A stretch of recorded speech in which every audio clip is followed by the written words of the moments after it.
भगवान के मुख कमल की भी नहीं है। यहाँ तक भगवान भी बड़े आश्चर्य में पड़ गए। जिसको देखो जो भी आता चरण दे दो, मेरे चरणों में ऐसा क्या है।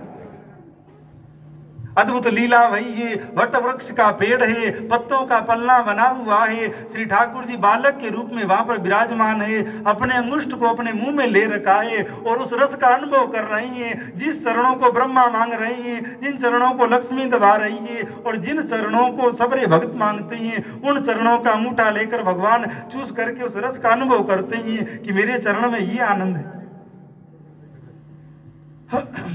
और उन चरणों को आज केवट मांग रिया है। सबरे देवता ऊपर बैठे देख रहे हैं। जिन चरणों को ब्रह्मा जी को नहीं दिया, अब ब्रह्मा जी भी बड़े प्रसन्न होते हैं। क्यों? बोले भगवान के चरणों का जल मेरे कमंडल में रहता है।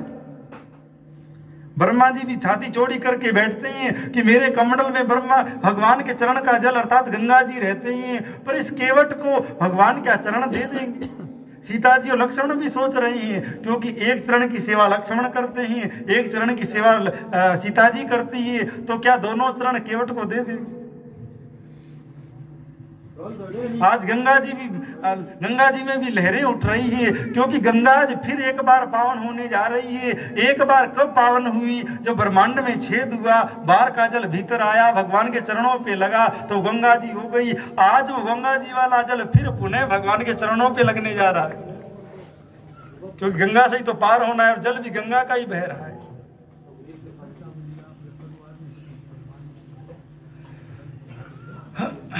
नारायण। तो ध्यान दीजिए, और प्रसंग तो अति विचित्र है।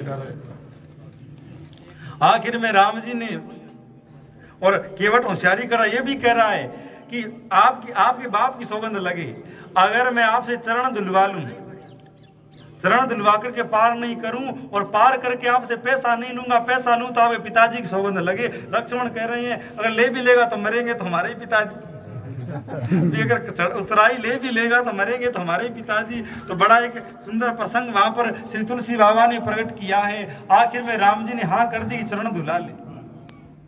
अब केवट भी, अब देखो कोई सामान्य लोग थोड़ी भगवान की लीला में आते हैं। भगवान के लिए तप करने वाले, जप करने वाले ही भगवान की लीला में पार्षद बनते हैं। नारायण।